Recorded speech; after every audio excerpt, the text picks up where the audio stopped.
Hey, good morning. Welcome to Hospitality Live with me, Rupesh. This is episode number 27. I am super excited for this conversation that we're going to have today. But the conversation is how to transform a mediocre employee into an awesome best advocate for your hotel. And I'm super excited about this conversation because the person I'm going to bring on, I've been following her for quite some time, and I am excited about this. Guys, thank you so much for supporting this show and supporting me as a person, because it's helped me grow. And guys, today we're talking about how to improve your team, how to support them, how to grow them, a lot of things. Yesterday I talked about and I posted, it was the hotel business is not for everybody, right? This hotel business is not for everybody. And you see that in people that you might have hired or the people that work with you, right? It's not for everybody. You have to be that certain person. You have to be that certain character. You have to have a lot of things. And I actually wrote this. You can actually go back to my activities here on LinkedIn and see the post. We got tons, I think more than 44 people commented, over 2,700 views so far. And it was, the hotel business is not for everybody. And here are my 10 honest reasons why. All right. Number one is don't care enough, right? If you don't care enough, you shouldn't be a part of this hotel business because it's all about caring. Number two is willingness to go above and beyond. Number three is not ready to work long hours, right? Hit the like button right now, guys. Welcome. And let us know, do you work long hours? This is a long hour kind of industry, right? It's not like you work a 9 to 5. There's no 9 to 5s in a hotel business, right? That's number three. Number four is but the person that's not ready for this business, it doesn't not want to engage or talk to guests, right? That's a huge part of our business. Number five is willingness to hear guest feedback and complaints. If you're not ready to hear complaints, you're not ready for this business. I'm telling you. Number six is negative people, right? If you're a negative person, please pick another industry, because this is not something that we want on our team. And neither does the guest want to hear it. And nobody wants to hear a negative person or be around them, right? Number seven is a servant and leader mindset. Like, are you willing to, improve everybody around you? Are you going to be that servant leader? And you have to have that mindset, right? Number eight is no communication skills, right? And some of these things you can learn, but a lot of these things, come from the heart. It comes from caring. It comes from kind of just being that right fit for our industry. Number nine is you do not want to work with a team, right? This is a team environment. We're not doing this by ourselves. If you're a general manager or the owner, you're not doing this by yourself. If you're the front desk person, you're not doing this by yourself, right? And that's a huge part of our business. Now, number 10, and this is a big challenge, especially today, is you're afraid of hard work and challenging work, right? In the hotel business, guess what? Every day there's an issue, right? Every single day there's an issue, but how you overcome and how you are ready to face those fears is what is a part of this business, right? So you have to be ready and know that there's going to be an issue that comes up. You have to be ready for it, right? So guys, welcome. Thank you so much for joining us here today. Please comment. Let us know where you're listening from, where you're watching from. And this is episode 27. And today on the show, I'm super excited because we're going to talk about how to transform a mediocre employee into your best advocate. And I'm proud to say Heather Younger's on the show, and she is a best-selling author, a TED Talk speaker, and she's the CEO and founder of Customer Fanatics. Welcome to the show, Heather. Hello. Hi. I'm so glad to be here. It's awesome. We've been talking about getting you on and having this live conversation for quite some time. And we've been connected with each other on LinkedIn for a long time. And we're finally here, right? We're finally able to make this show happen. And guys, thank you so much for all the people that are on. Welcome to the show. Heather, welcome to the show. Yes, absolutely. Like I said, I'm excited to be here. I love the hotel business. My mom has been in the hotel business my entire life. I worked in hotels. I worked at the Mirage in Las Vegas. I grew up in Las Vegas, so I'm used to being around hotels. I bet you didn't know that, did you? I did not know that. Wow. Yeah, exactly. So I was concierge for a little bit, then I was front desk. My mom has worked in hotels for like 20 something years. I've just been around it a lot. And the hotel industry is a big part of who I am. So that's awesome. In your bio, it also says hotel or leadership effectiveness. That's one of the things that you do as far as your business and what you're passionate about. Now, I want to thank the sponsors that make this possible. The great people at. Can you hear me? Can everybody hear me? Make sure. I can hear you great. This, guys, I want to thank the sponsor, Hotel Effectiveness. Their perfect labor platform is the perfect tool for your hotel to stop the overtime, the waste overtime, all the stuff that kind of makes you cringe at the end of the week when you get your payroll bill and you're like, oh my God, how do we get to all this payroll? Now, they're not a payroll company. First of all, I want to explain that. They're a smart data company where you can enter your entire schedule, right? And it's super easy. More than, Heather, 4,200 hotels use this nationwide. Oh, and wow. Saving between 5 and 15% on their total labor cost, which is huge. That's a lot. Right, because as you know, labor is the biggest cost in the business, right? Beyond everything, beyond the food, beyond the different departments, labor is the biggest expense for a hotel. And if you're not using a smart system like Perfect Labor by Hotel Effectiveness, you're losing out. You're wasting money right now. My hotels have signed up. 4,200 hotels have signed up. Let me just quickly read. The Perfect Labor platform by Hotel Effectiveness is the only way to get 100% perfect labor cost, right? That's what we need in our business. We need good labor costs that stay under our budget, and we make sure that we're profitable at the end of the week or end of the month, right? To ensure total compliance with their staffing guidelines and labor standards while making every manager, right? It doesn't matter who it is, every manager an expert in avoiding costly overtime, because that's crazy, right? It's a dynamic scheduling system. So you can, here's how it works. You put your entire schedule into the system. It tells you if you're optimized with a daily 5-minute check-in, right? You just click on 5 buttons and it makes sure that you're in the green. If you're in the green zone, guess what? You're optimized with your payroll, and then it automatically uploads your revenue from your PMS system, your property management system. Wow. Right? So it's fully like, that's awesome. When I talk to a bunch of companies that are already like these 4,200 hotels, I've talked to quite a few people that use it. They're like, oh yeah, it's so easy and it's so affordable. I'm like, don't tell the owner, don't tell Dell and those guys. They might raise the price. It's so affordable based on how much money you're going to save. So guys, definitely hit my link and you'll be able to save. I think it's right here. I always mess it up. It's right. Can you which side is it on? You're right. You're right under it. Avoid junk overtime. Hit up hoteleffectiveness.com/Rupesh and save 30% on your setup fees. Guys, we use it. My hotels use it. More than 4,200 hotels use it. Please sign up. Thank you so much to Hotel Effectiveness for sponsoring this show. And they're going to continue the sponsorship, which I am super proud of. Thank you so much. The good guys, Mike, Dell, and Taylor that I just talked to last week. Thank you so much for sponsoring this show. All right, guys, on to the show. Heather, I want to show a video because you sent me your bio, you sent me kind of your background, and then you showed me this TED Talk, this TEDx talk that you did last year. And I'm like, oh, I didn't know this about you. So guys, watch this really quickly. Hang on. Watch this really quickly because it's powerful. And let me know if you can hear it, because I don't want to mess up the audio. But can you hear it? Yeah, I can. I don't know if they can. We'll just try.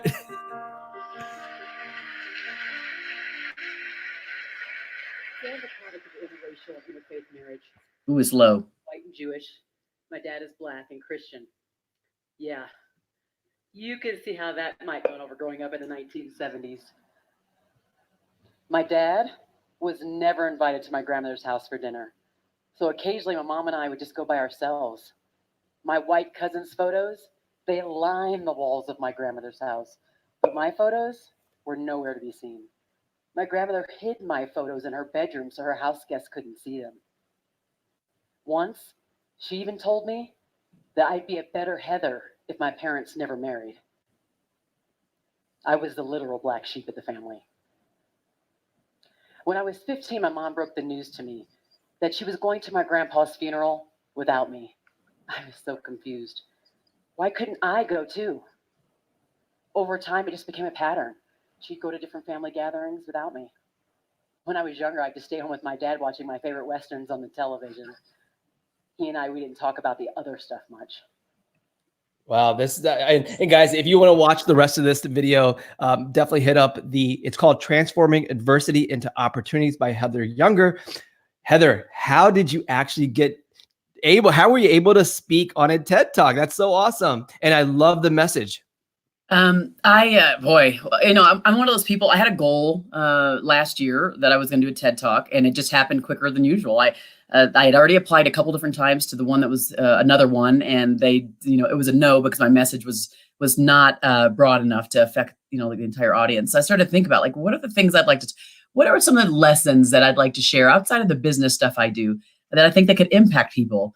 And I said, wait a second, my story is kind of a powerful one. So let me give them a little glimpse into Heather's world.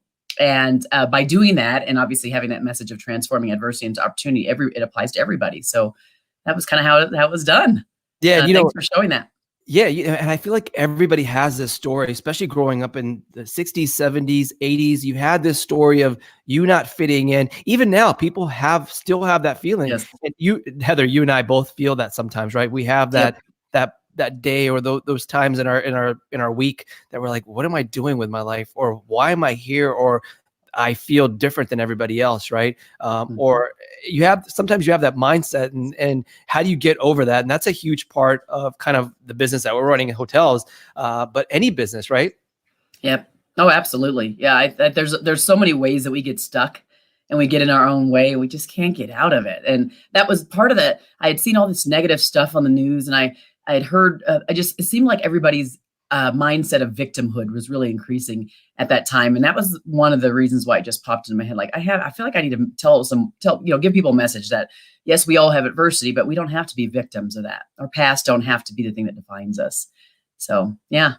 Yeah. And it's super important for us to show these kind of inspirational videos to our team, because that's who we're trying to build up. Where it's not just for ourselves, but it's for our entire team, right? It's how can we grow them, and that's what we're talking about today. We're talking about how to convert that average person, right? Everybody knows you walk into a hotel and you see this one kid just sitting at the front desk. He's tired. He doesn't want to be there, or she doesn't want to be there, and you're like, why are you working at a hotel? And this goes back to my 10 things. And there's probably like a million things reasons why you should not enter the hotel business. Right. And with your background, like you've seen those people when you walk into hotels because you travel a lot, and you're like, well, this person probably either needs training or needs some motivation or needs to pick something else because they're not happier. And you can see that in a lot of people. So today's conversation is how to actually transform that employee, that average employee that, cares, because that's who we're hiring. We're hiring caring people, right? It starts with caring, but then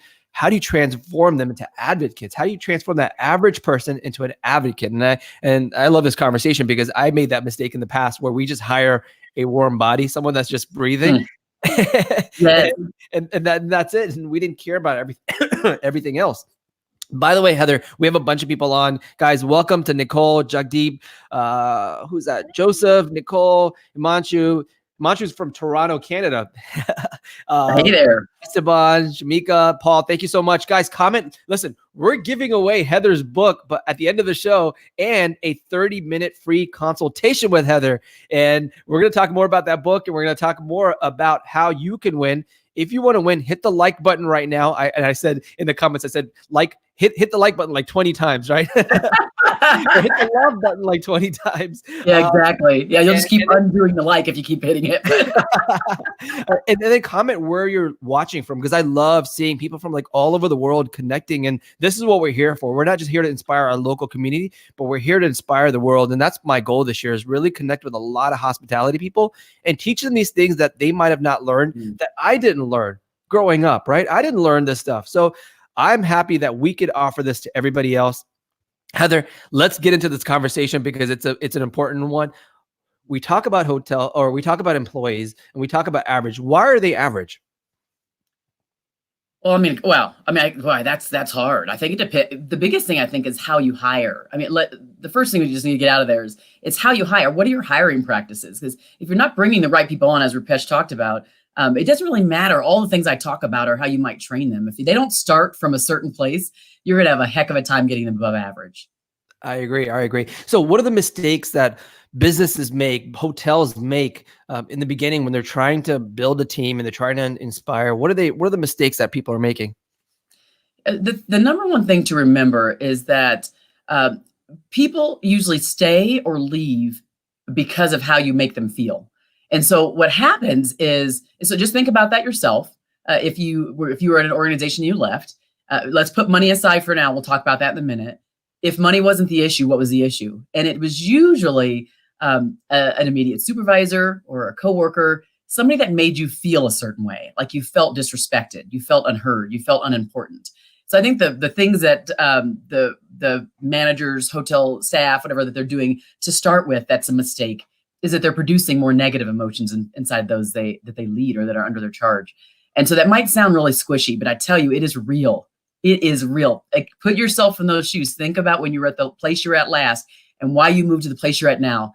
And I can guarantee you 80% of it was because of how you felt. And so that's the most important, is they lose sight of what it is they're doing in the experience for the employees and, by the way, the customers, to create those positive emotions in them. When you think about Disney, for example, both in the front of the house and the back of the house, there's a connection. They feel like there's connection there. They feel like there's a mission bigger than themselves, the employees. And the same thing goes for those customers that are coming through the door. They are in awe. They are inspired. They are feeling things. When they leave, they feel things. So that's kind of the biggest message I want you to remember, if you don't take anything else away, is that the experience for your employees is based upon the emotions they feel when they're with you. Right. And, all right. So that's one. Feeling is one. I felt that in the past. And the most important. Oh yeah. It's the most important. It'd be Monday morning or Sunday night really.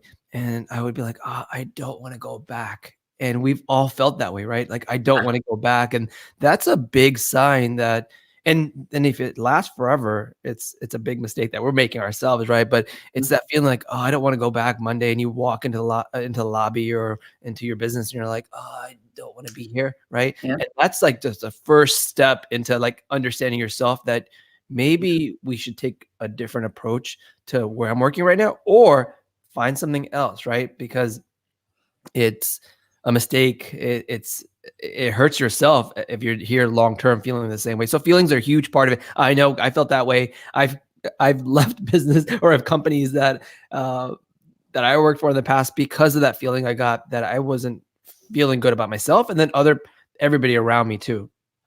And you bring up a good point too, that, I'm talking about the things that leaders can do, those who are, the owners of the hotels or the general managers or whatever, right? But in the end, we do have to take personal responsibility for our own mindsets. So those employees that are coming through the door, there's a huge expectation of what they're going to get there. And yes, we should try to deliver on that. But if you're someone who's not managing people and you're on right now listening, know that if you walk into that place and you're not all that happy, it might not be the environment. It may be what your mindset is. It might just be your state of mind. And maybe you need to change or reframe what it is you see about the environment you're in, because things could get worse. So. Yeah. What are some other mistakes that businesses make? I think the other thing is a lack of clear expectations. We have oftentimes, I worked in an organization, they had these things called Red Books. I don't know if you've ever heard of them before, but I worked for a company called Red Book Solutions. We use them. We use them. You do, exactly. So the thing that I loved about that company is that they proceduralized a lot of things, right? So everything was like, from you go walk in the morning and you do this, and it clarified for the people walking in the door, the employees, what they needed to do every day to be successful. But I would say that one of the mistakes they don't do after they've actually been successful, and you kind of sign off on the process that they've actually executed on, is they don't then show appreciation. I mean, people want to know they did good work, and not just because you signed something on the bottom of a piece of paper. So give them some thanks. And this doesn't mean money necessarily. Often employees are withering vines. We aren't giving them what they need. We aren't filling them up at all. So, saying thank you, finding out when you meet with them, and hopefully you do meet with them one-on-one as a general manager, is a front supervisor, it depends on whatever your title is in your hotel. Hopefully you're meeting with your people one-on-one, your direct reports, and just saying, hey, where do you see yourself? What do you love about your job? Why do you actually press the snooze button in the morning because you don't want to get here? Or what makes you not like press the snooze button and jump the heck out of bed and get here? I want to know what that is, because I'm going to do more of it. All right. So those are some of the things that people aren't appreciating. You can, set clear expectations. When they execute on those expectations, do something about it. Show them that you appreciate that. Yeah, the best feeling in the world is when you set an alarm for, let's say, 4. I wake up at 4:15 in the morning every morning, but I wake up at 4. Or at like 4:05. I love that. Like, I feel like I won the game of like I'm like, I have a game against my alarm clock or with my alarm clock, and I'm beating my alarm clock every single day. Wow. And it feels good those days that, there are days that we just worked hard the night before or the day Yeah. before. We're like just dead tired and you have to snooze. But I do like that game where you can beat the alarm clock. And that's when you're super excited about life and you're super excited about the day and what you're going to be experiencing for that day or that week coming up or that year, right? I love that. And that's part of the feeling, right? Yeah, and the thing to remember too with you, Rupesh, is that you are the owner of hotels. And so you already are going to have a certain level of excitement and fuel because it's your business, right? And then take yourself some levels down to the person who's at the front desk, and the people are walking, customers are walking through the door, and thinking about how are they having that same level of excitement? And it really is going to be, it's going to boil down to probably the key thing is the empowerment they have. Do they feel like that they can step into the shoes of the customer? Do they can meet the customer where they're at? They can give the customer what they need. What tools, what things are you putting in place for them so that they can kind of have that same level of excitement because they feel empowered to really go in and change the world that day? Your mission of kind of changing the world and impacting people here, does that translate there? And if it does, great, right? But then making sure that they have that same level of excitement because they know that you have given them all they need to produce that best work for the customer walking through the door. Right. And I think it's powerful as an owner, and it's also powerful as an employee because I've been there before. I've worked for companies. I worked a 9 to 5 for companies, and even with that mindset, I still woke up excited. I still woke up early. I was like, you know what? I'm going to win the employee of the year or the employee of the quarter. That's awesome. And I did. Like, I woke up early. I stayed late. I stayed when we had to deploy new software onto the websites and that I was working at. And I just felt excited about that. So hopefully we can share those excitement or that feeling with the hospitality industry, right? Because it's really a mindset.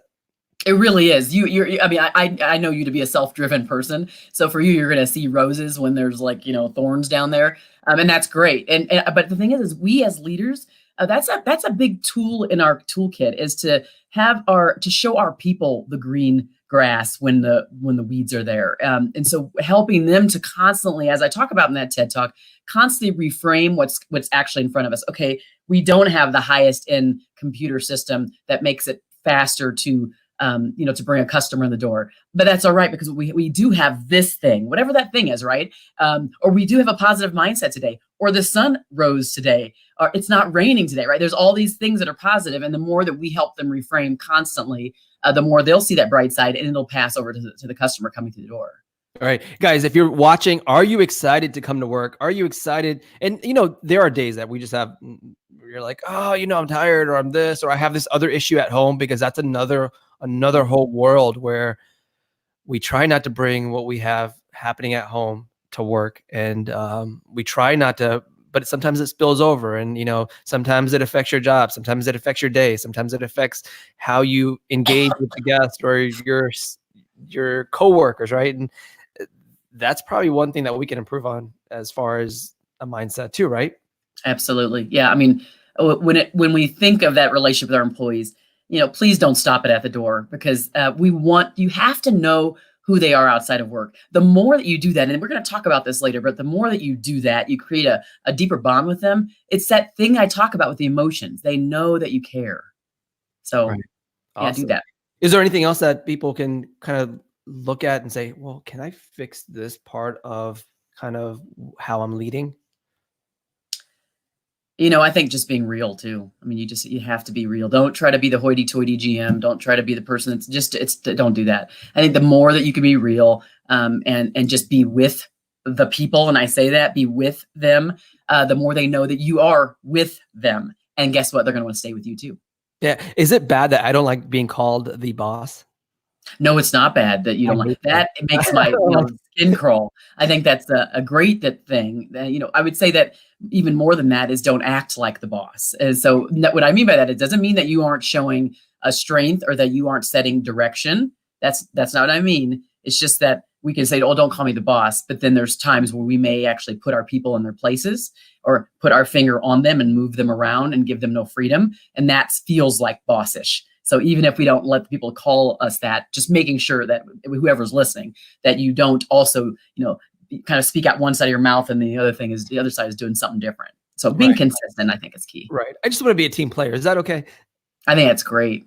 Yeah. I just want to be a part of the team. If you need my help, I will help you. And certain. I'm sure I love that too. No, but at a certain point, you have a job, you have a duty, you have your chain of command that you need to kind of go through when we need things done, right? But yeah, we definitely have to be a team player especially in the hotel business. Like, we can't just be like the GM there and be like, you go do this, you go do that. But you've never had that experience of cleaning those rooms. You've never had that experience of doing bathrooms. You don't know the feeling that we talk about feeling. You talked about it as like your number one thing. You don't know how it feels to be in that hot toilet, scrubbing away, stressed out because you're only making this much and you're working this hard, right? A lot of GMs don't know that feeling. So I recommend you go and spend some time in these different positions to know that feeling, not just how to do it, because everybody knows how to make a bed. Everybody can figure out how to clean a toilet, right?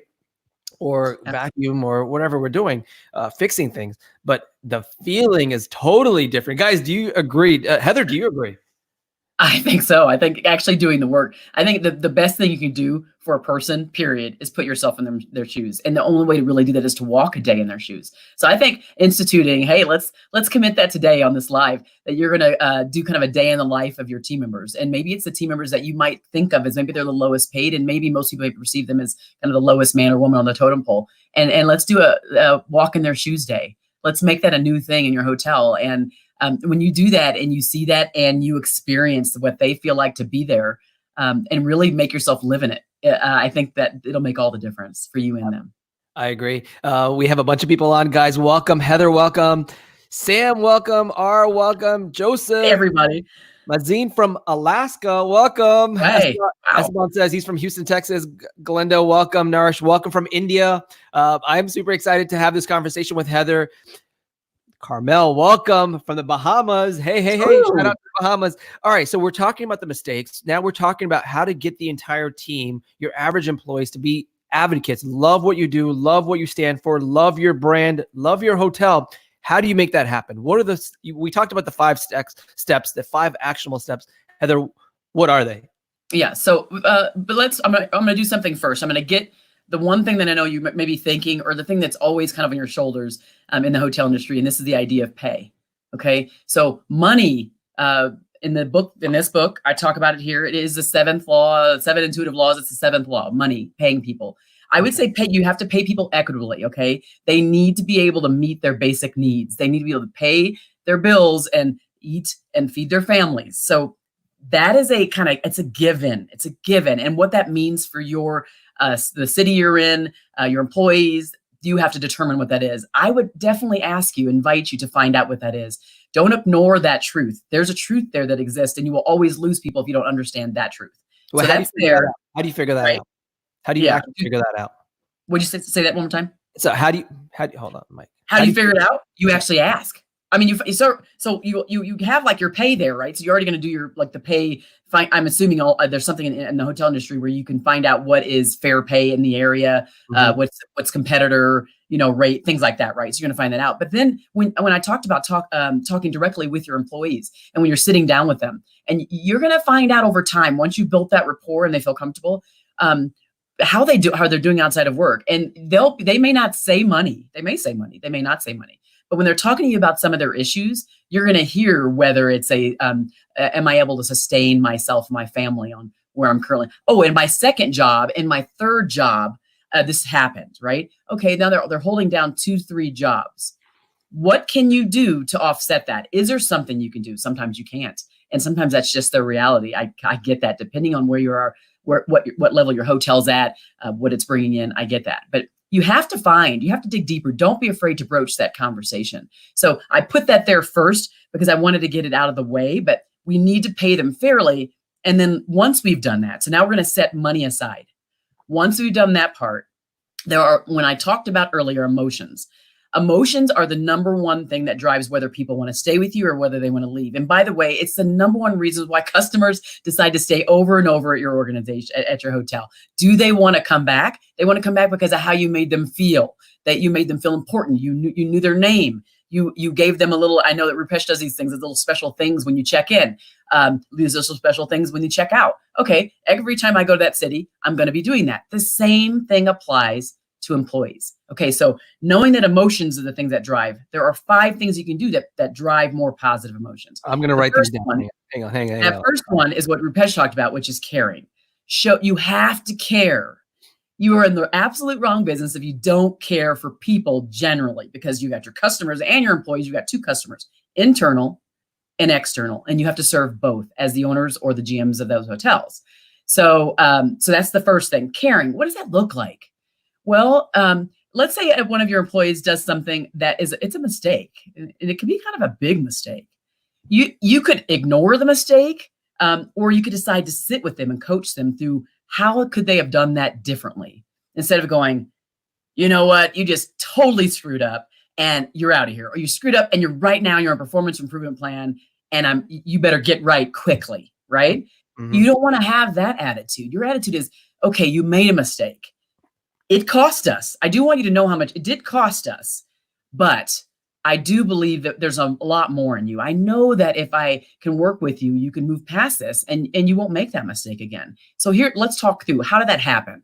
Okay, that's a different way of doing things. It's a collaborative approach that you take with your people. You want them to know the truth. They need to have a stake or some skin in the game, but in the end, you're there to coach them and to help them improve. So that's one way of showing that you care. And there's obviously lots of different ways, but every time you're at this, I get a lot of these stories because the work I do in voice of the employee space, I'm listening to employees, I'm reading employee survey comments. And so, but one time someone told me, a person who actually worked at a hotel, she told me about a time when she had gone to her manager with this great idea, and the manager kind of brushed her off. And she was like, okay, I guess that, it wasn't that great idea. And a month later, that same manager brought up the same idea as her own. And she never gave credit to the employee who actually gave her the idea. And the person felt it was already a pattern of something that this manager had done over time with his employee. And this employee was a stellar employee. And so this person failed to listen, and then they took credit for credit was not due. So that left that person feeling unheard and kind of thwarted, to be honest. They felt like, some person had stabbed them in their back. And so that person immediately started looking for a job.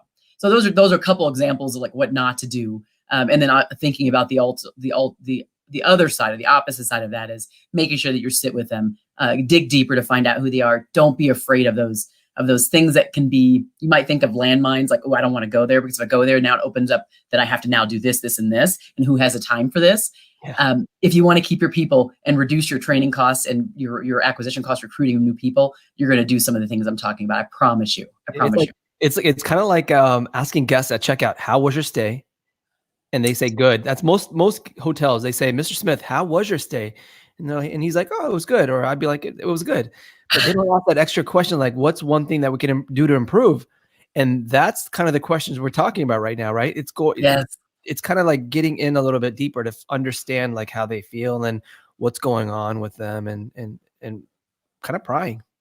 Yeah. If a manager is afraid to go deeper, you're just going to have people walking out the door. You can't be afraid. So, commit that today. We talked about that shadow day where you're going to be with them. Commit that I'm going to take a level down with the people that look to me for guidance and leadership, for sure. Yeah. Shamika says, listen. She says the key word is listen. Listen is a big one. And so underneath caring. So caring is like, really, to be honest, is a blanket one too. But that second one I think about is connection. We want to be able to create, when we talked about, Rupesh and I was talking about when people come in, are they excited? Do they press the snooze button 5,000 times before they come in? Or do they jump out of bed even before the alarm goes off? Just like so excited to get to work. And it doesn't matter if they're a solo employee in the lobby of a small hotel. What are you doing to make them excited? So you want to connect them to the mission of your company, of your organization, of your hotel. You want to connect them. You want to make sure there's a connection to you and all the other coworkers, and a connection to the customer, and maybe even the impact to the community. If you do some kind of things that you're impacting your community in a positive way, you want to make sure they know that and that they see that, because that connection makes them feel like their work is meaningful. And people stay at places because they feel like they're doing meaningful work. It's actually, for millennials, it's one of the biggest, it's a number one driver for them. If I feel like I'm doing meaningful work and I'm driving not just where I'm at forward, but my community and even the world, as Rupesh talked about, forward, that vision is so big and it's outside of me. I want to stay there. I want to be a part of that. I'm jazzed to be a part of that. All right. So So Heather, connections Heather, up. that's a great tip. So connections is a huge part, especially for the younger generation. How Mhm. do you actually make that happen? I am the front desk person working at ABC Hotel. How do I feel connected to everything we're talking about right now? Well, I think that the leader, so again, it start with the owner and then go down to the GM and then whoever the front office person is, making sure that you spread the vision of what it is that you're trying to get done there and from a day-to-day basis. It's not just checking people in, maximizing, I don't know all the verbiage because it's been years and years since I've been in hotels, but all of the revenue and things like that, right? It's not that type of stuff. They know that. What can you talk to them about that's inspiring? Do you have a mission, vision, norms inside your organization? I don't care if there's 5 employees. Have you come up with that? Have you involved them in that process of making them understand that? And the other thing is, what is your customer value proposition? Have your employees been involved in what that is? Because then they're going to be excited to deliver on that. Again, think of Disney, much large and all the hotels, right? But they know what their value proposition is. It's been clarified, and it's clarified every single day in their check-ins daily. So maybe it's having daily check-ins in the morning. Okay, let's reset our mindset now. What are we getting to? Here's what we talked about as our mission and our vision for ourselves. Here's where we want to be going as a company, as a hotel, as multiple hotels, depending on what you have. If it's a conglomerate of hotels, I don't know, right? But wherever you stand, you can get excited, and make sure that you're excited first, and then you get people excited about that. And then they know they can deliver on it. And then don't forget, once you've done that connection, we talk about this in another step, but really you have to connect that mission and how they deliver on it to, is there some incentive, some level of appreciation? It doesn't have to cost a lot. It could be something totally silly. Like that day, someone gets to wear the pin because they delivered on the mission or the vision in this particular way. This pin cost you, $4.50, but people get excited about it, right? It could be a silly doll. It could be anything, right? That you put up. You can have something that's right in front of their space. And when customers come in, they'll be like, what is that? Oh, I earned this today because I was doing this. And they have a lot of pride about that particular thing. So they feel a connection to the mission. And now the customers are getting a connection to this idea too. All right, so I love this. So here's a tip, guys, for everyone that's listening. Here's what we do at at one of my properties, at least. I got this idea from Disney, so I'm glad you brought up Disney because they do a great job at making people feel special and connected, right? And I was thinking about the connection. I'm like, how are we doing it? Because I know we're doing it. Here's how we're doing it, Heather. I got this idea from Disney. So when you go to Disney World or Disneyland, everybody has a pin that says their name and what country they're from. Have you seen that before? Oh, yes. Right. It says China, yeah, or Bahamas, wherever, right? It says where you're coming from, especially when you're like at Epcot or something where you're going around the world. It says France, right? I got this idea and I said, you know what? How can we make this and bring it into the hotel business where we have just a front desk person that maybe just started or has been there for years, connect with them to the guest that's walking into the door. And I said, well, we needed their name. We need where they're from. Maybe we'll talk about what they love to do as far as a hobby, where they're from. And then the third one is what their hobby is, what they love to do, and where they're from. So we wrote these 3 things down. I went to Staples and got one of those those plastic nameplates where you can slide in the thing. I love it. We took a picture of them. We had them write their name. It says, so their name, first name, it says their title, guest services. On the bottom, it says, I love, and then it says the beach. My hobbies is gaming or books. And where I'm from is Toledo, Ohio, or something like that, right? And people love that. It builds engagement. It makes the front desk associate, that guest service associate, feel special because they've never been recognized this way. And they get to talk about themselves without even talking about themselves, right? And I love that. I think that's a great connection. That's a good way of just connecting with your guests because that opens up the conversation. Yes, and even connection, something as simple as doing potlucks or making sure that all of your staff are on your website. It's not hard to put pictures in and out. Hopefully they're not turning over so quickly that you have to change them every day, right? But putting them on your website to say here are our staff, because it lets them feel they're important. And again, they're connected in a big way. They're not just the front desk clerk or whatever. I don't know what the titles are, but they're not just that person. They are that person, right? And that gives them a level of importance. Yeah, and I think it's a great way to turn that average person that was just working there, make them feel really special and convert them into one of your best advocates because now they feel proud of being here. They feel proud these guys actually care about me instead of just, hey, I'm here, I showed up, I don't get any, the GM gets all the accolades, I don't get anything, right? We feel I felt like that in the past, oh, this person, my boss or the person that's my leader is getting all the accolades and the awards and all the recognition. So this simple idea of connections. I love that you're talking about it, because it does make people feel special when you're kind of just a person working there, or you could be the leader and still want to feel that connection too, right? And the other thing is, like, let's cancel the word just from anything we do. Because I do it too sometimes. I find myself saying, oh, I'm just a consultant, or I'm just a something, whatever that is, right? And I think we should just cancel that out of our vocabulary, period. And we, again, let's coach our people to do that. So you'll hear there could be a GM or a front desk supervisor, and they're talking to someone who's at the front desk, a front desk clerk, and the clerk could say, oh, I'm just a clerk. Well, no, because again, what you want to happen way up here, right, is you want those people to feel like they're empowered to do more than just be this and just be that. No, you are the face of the company. You're right now the most important person in our organization to the customer that's walking through that door in a minute. Yeah. Because the GM doesn't mean a thing at that exact point, right? It is the person who's coming in and has that space. So that level of importance is key. The connection to just the success of the organization, the productivity of the organization, the connection to the customer, the impact of the community comes to life when you make them feel that importance. Right. So if taking just out of your vocabulary can kind of improve your confidence, I think. Yeah. Here's really quick. I'm going to share one story with you. This is like 10 years ago, maybe less. There's a guy named David Anderson. He's our area manager for Choice Hotels in the Central Florida area. And we had just won an award, and we're in a regional meeting with other hotel people, hoteliers, hotel GMs, owners. And he introduces me like, hey, these guys just won an award. I'm sitting there with my GM.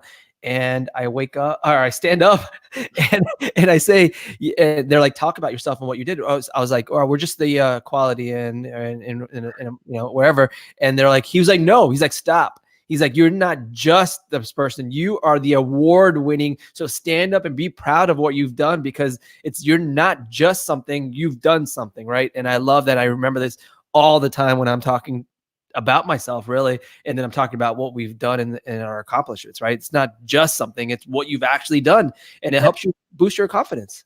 Absolutely. And that'll take me to this third thing that drives more positive emotions, and this level of appreciation. And when I say appreciation, it does not mean you're paying them, $100 a day for this, or a gift card every single day for this. It doesn't mean that. It's how much are you amplifying who they are? Are you really, making them feel good about every effort they put in? This example that Rupesh just said, I think it's critical when you hear them use minimizing language. Do you reverse that language they're using? That doesn't cost a thing. It starts with that caring thing, and it starts with obviously listening. But really, it's how are you showing them appreciation? How are you showing them a certain level of importance? Now, research shows that 77% of employees don't feel valued for the work that they put in.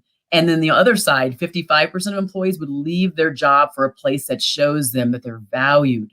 So it's incumbent upon those who are really, I say, in power. And those are, again, power doesn't mean the owner necessarily. It can mean the person who's a front desk clerk supervisor, right? It goes down levels. But in the end, if you supervise just one person, you are the one who is seen in power, and you are the one who has the power, the positive power to change those emotions for the people that you lead. So just showing them appreciation. Oh my gosh, I saw what just happened with that customer. Your interaction with them was wonderful. Keep that up.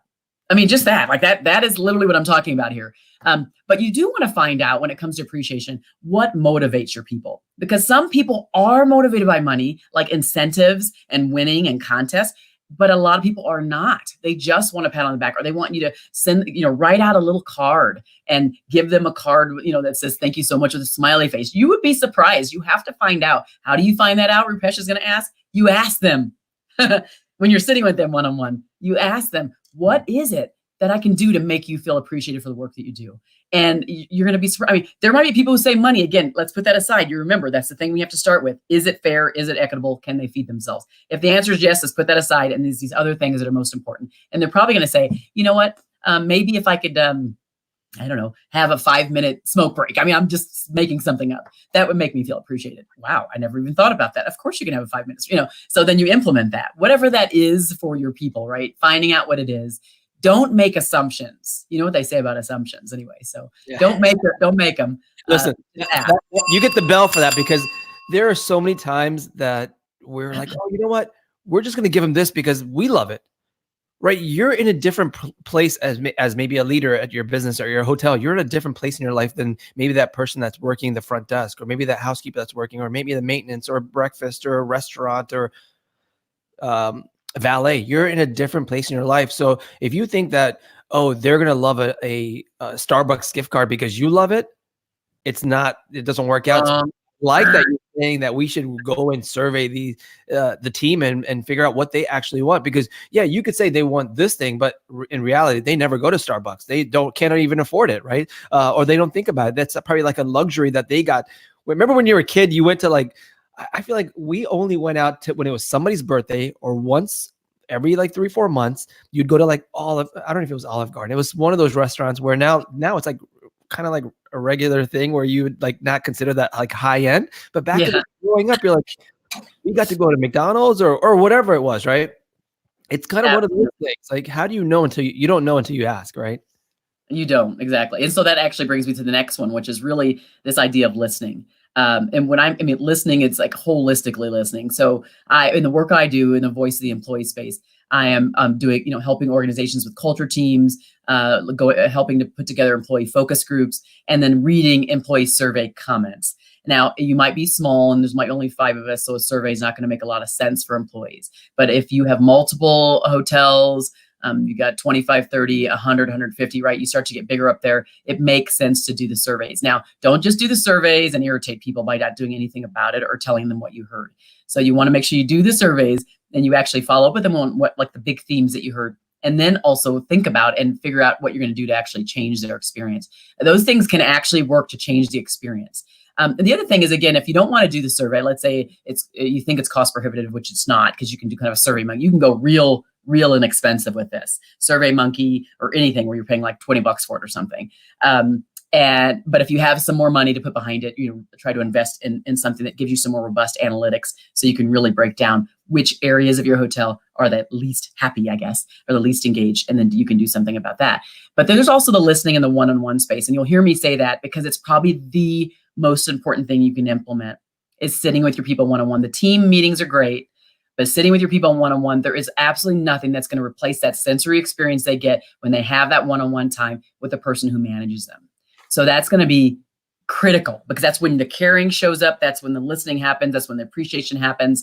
Everything takes place inside the one-on-one meeting. It is the number one tool that you have in your arsenal. So do that.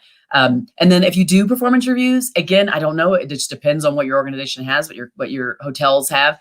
If you have the performance reviews, making sure that you spend that time, that you let them evaluate themselves. I found that to be critical. Working in large organizations that let you do self-evaluations, and then you would go in and you would see how it compared to your managers. And oftentimes it was the same. And so it took a lot of the fear out of both sides of the process, because the managers would get really kind of freaked out about going into the room with these people, not knowing how they perceive their own, the value they brought, the performance they gave. And then when they could see, wow, this person evaluated themselves close to where I did, or I was actually higher. And so this is going to be a positive thing. You can kind of change what that experience is like. But you want to make sure that you're setting expectations clearly, that you are checking in often, and that you, as Rupesh talked about, ask feedback for yourself. So yes, I'm going to give you feedback every day. Yes, we're going to have a stand up and we're going to talk about stuff. But I want to know what you think about me as your supervisor. What you think about me, as the GM, whatever that is. And then from there, do something about it. This person says, well, I'm going to take this in. They say, well, maybe you could show up more often. Maybe you could walk around more often as a GM. We'd like to see you. Oh, we don't really know the owner. Who's the owner? As a front desk clerk, like, who's the owner? Could the owner actually like make an appearance? Could we do a once a month Zoom call with, there's just, again, so many ways that you can create that, where you are able to, that person's able to listen bi-directionally. Listen to what you need, and then listen to what we can give, and that kind of thing. I don't know if hotels have a cadence of doing almost like town hall meetings, and either in person or on like a video call like we're doing now. But I think that would be a good thing whenever they can, because that kind of goes back to the connection. So it's a listening and it's a connection at the same time. But I think that's a good thing to do, is to make sure they can see you, even if you're an owner and you're in another state from the hotel that we're talking about here. You can still do a call like this, and even though they don't have the sensory experience of like shaking your hand, or if you're a hugger, hugging you, they still get to see you and they can see some of your expressions. And so I think trying to use, if you don't use video as a tool, using video as a tool if you can't actually get to your hotels would be another great way to do it. Yeah, just on a hotel owner perspective, I always feel, and I've heard this too in the past, like, oh, that's the owner. Don't talk to him. Don't do anything. Don't say anything. And I really don't like that, guys. If you're just not just, let me take that just out of my I know we're all going to do it. associate at a hotel, don't feel like you're lower than the owner, right? Or the general manager. We're all the same people. We all wake up in the morning. We all have to brush our teeth, right? We all do a lot of these things that are all the same, right? So I feel like people are scared and afraid to kind of make that connection, and listening is a huge part of it. So if you're the owner, if you're the associate, it goes both ways, right? And I like that you're saying do those connections with like a Zoom, do a call with Skype, do a group FaceTime call. There's a lot of free software out there right now that you can have these connections that, hey, and if the owner never shows up, maybe once a year at your party or some event that you're having at your hotel, have a call once, like, hey, if you're the general manager at a hotel, here's what I recommend. Get the owner on the phone and say, listen, we would love to feature you as you've done this, you've built this business up. We all want to learn. Share like 3 things or 5 things how you became the owner of this hotel, right? Share that with the rest of the team so they can understand where you come from and they understand you as a person instead of just being this owner, this rich owner that is just all, whatever. It's not that case. We're just regular people that are passionate about this. And I think that's a great way to make that connection. And so, and you help to feed their vision too, because as they learn more about you and hear your story, kind of like you did, Rupesh, when you watch my TEDx, all of a sudden it's like, I could be an owner one day. Absolutely. Yeah, Why not? Right. So you're feeding that vision for them. And I think that's just, again, that's amazing. They want to be around inspirational people. And so, you can turn into that vessel for them, which it's when you talk about this idea of learning, you bring me to this 5th point, really, which is this idea of helping them to grow, helping them to leverage their strengths. When you grow the people, when they feel like there's fertile ground there, they want to stay there. When they feel like it's a fuddy-duddy, no move forward, nothing going on here place, they will not stay. But if you are someone who feeds them with vision, and as Rupesh talked about, like this idea of we would like to feature you. We want people all at our other hotels and the other roles to listen to you, and you can do best practices based upon what you have done to really lift up this particular location. Doesn't cost a thing except for time, right? But that idea of showing them that they can teach what it is that they're doing well helps other people grow, and it costs you nothing. Yeah. So that's a big one. The other thing is sometimes you'll get people, whether it's hotels or not, you'll get people in roles and they aren't in the right place. Not meaning they're not in the right place, meaning in your hotel, they're not in the right function, job function or role.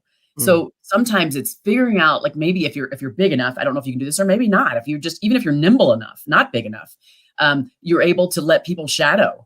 So maybe they can switch roles for an hour or 2. It might not be a whole day, but they can switch roles and see if they can play around. Are they a back office person more than that front desk person?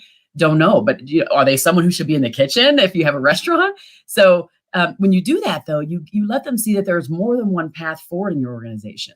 And then they may leave the role, but they won't leave you. And now you're not stuck with, again, trying to find yet another really good employee. The key is that if you find employees that are those who are customer focused, they're others focused, they have integrity and all those things, right? You can teach them everything else. Don't lose those people, because then you might replace them with someone who doesn't have those really foundational core things that you need in the hotel industry. And now how do you teach that? You're not going to teach like, I care for customers. It's just, you can't teach them to care. Yeah. So, yeah.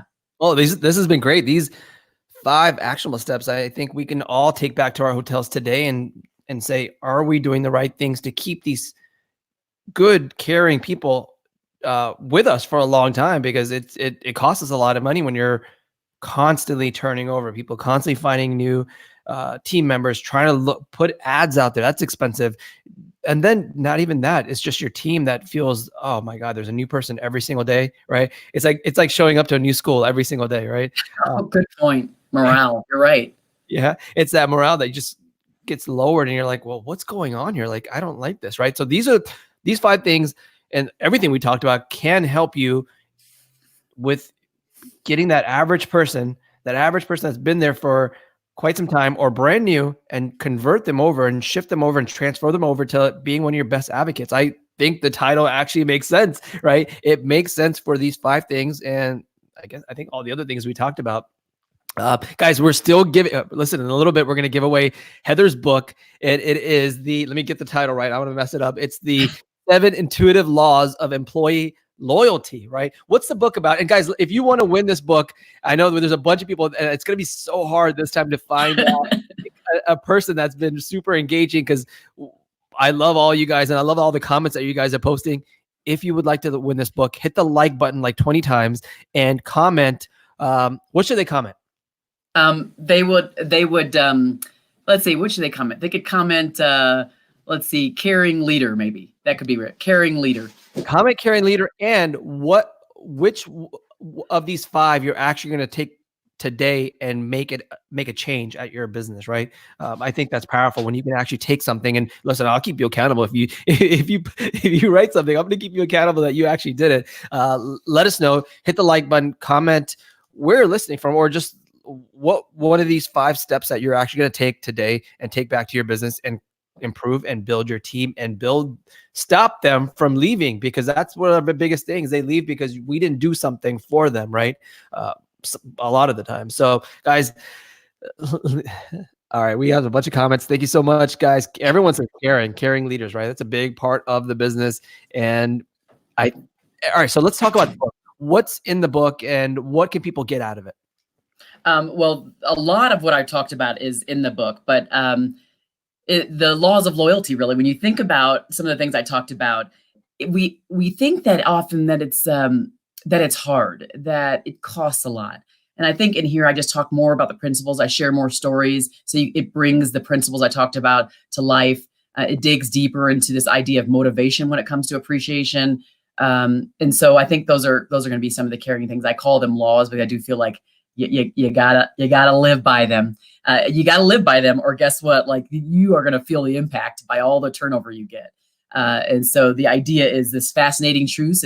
It's fascinating because it's intuitive, and I think that's the key with all of it. So yeah, you'll want to have it. You'll be doing you'll be putting sticky notes in it and like writing it in, and all kinds of things, the tips that you can do to make sure that your organization is thriving when it comes to your employees. That's the best part. When you get a book and you fall in love with it, you have sticky notes all over. You have fold it over so you can get right to it. And then the best part is you can do that for yourself, but when you can share those things now to somebody else and be like, look at these, and especially look at the tabs, because that's when I found the most value. It's like, right. It's like exactly somebody else, the gold that you found, you're showing them where they can also mine with you. Right. And I love that part about our business, especially the hotel business, where you have caring people and you just want to continue improving them, right?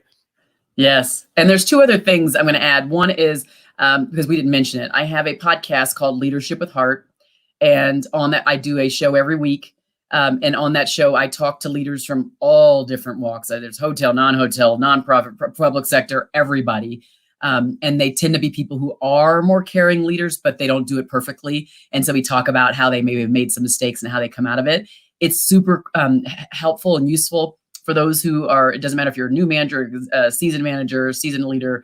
It helps because it helps you get over maybe some obstacles that you have right now in your way. So I would say definitely chime into that. And that's on Apple Podcast or Spotify, wherever you might listen to podcasts. Leadership of the Heart. You'll see my face. This face will pop up. It'll look a little bit better because this is like a morning face, but it'll pop up on that. The other thing is I am willing to, on top of that book, give away 1 30-minute consultation to someone who's listening. And that is if they can, I want you to, if it's, I don't know if there's the ones who actually put down the things they're going to do, like something I am going to change at my hotel or in my business because of this show today. And you put that in there, you'll go into that. I guess it's a drawing or whatever Rupesh does. So yeah, so one 30-minute consultation. Absolutely. I'm just going to pick somebody randomly that's been really engaging. And here's what I do. On my shows, I'm reading my notes, taking notes, and then watching the live feed to see all the comments and see where people are watching from, and then what they have as far as questions and how they're engaging with this. And guys, I do this every week where we continue engaging and letting you learn and allowing all of us to learn, right? Heather, this has been a great conversation. The website is customerfanatics with an X at the end.com. Where else can they find you? I would say LinkedIn. So right here, you keep chiming in. Follow me here. You'll find me here, and of course, the Leadership at the Heart podcast. You'll hear my deep voice. People have said it's very calming. I'm like, okay, I like that. Right now, it's really deep because I have a cold. But if you want to do that, the podcast or LinkedIn, and it's just Heather Younger. You can find me there. This has been a great conversation. Thank you, Heather. We're gonna go ahead and pick a winner right now, and I'm gonna scroll through, and I see this guy posting a lot, and I appreciate all the comments that he's posted. Guys, we do this every week. So if you didn't win this week, guess what? You have an opportunity next week to always be a winner. And guess what? All of you guys are winners. We're all just in it to kind of help each other out. But this week's winner for the free book, and you get the 7 Intuitive Laws of Employee Loyalty and a 30-minute conversation, a consultation with Heather. It is Joseph Scope. Hope I spelled your name right. Congratulations, Scope. It's all right. Congratulations, Joseph. It's S-K-O-P-P. Is that Scope? Scop? Somebody will correct me. I'm sorry if I got your name wrong. Congratulations, Joseph, for winning the book. And guys, thank you so much, everybody, for joining this conversation. It's been wonderful. And Heather, thank you so much for joining us. Absolutely. It's been fun. Thanks, everybody. Talk to you soon. All right, guys. Thank you so much for everybody joining us here in this conversation. This has been helpful because, a lot of times we don't know what to do with our team, and we don't know how to inspire them and how to keep them on board. These 5 tips plus others have helped us. I wrote down I have 2 pages of notes right now of things that Heather talked about that I'm going to take back to our business. And I know there's some GMs that work with us, and I know they're taking notes down. Thank you so much, everyone, on this live show here. Guys, I want to thank, let me make sure I do this right. I want to thank the great people, the fine folks at Hotel Effectiveness for their perfect labor platform. Guys, if you aren't using a smart system like this to improve, actually, if you're using Excel, if you're using an Excel spreadsheet to make a schedule, stop doing that right now. You're making a mistake. You're leaving money on the table. You're not using your data to improve your labor costs, right? Put your entire schedule into their system and watch it optimize your payroll costs, right? You'll see at least they're saying between 5 and 15% reduction in savings with the perfect labor platform by Hotel Effectiveness. Thank you so much, guys. Use the code right here. It is hoteleffectiveness.com/Rupesh and save 30%. If you've loved this episode, please hit the like button, comment, and please share this. Guys, like I explained last week, I'm continuing this path and this journey on improving our business, which is a hospitality business, and connecting with a lot of people to help them learn. And, it's your network that builds you up. It's not what you know all the time. It's your network. And that's what I'm doing here. I'm trying to build a team and a group of people that we could all learn from each other. I don't know everything and you don't know everything. We're continually learning. So guys, thank you so much for this opportunity to share these experiences with you and bring on these great guests.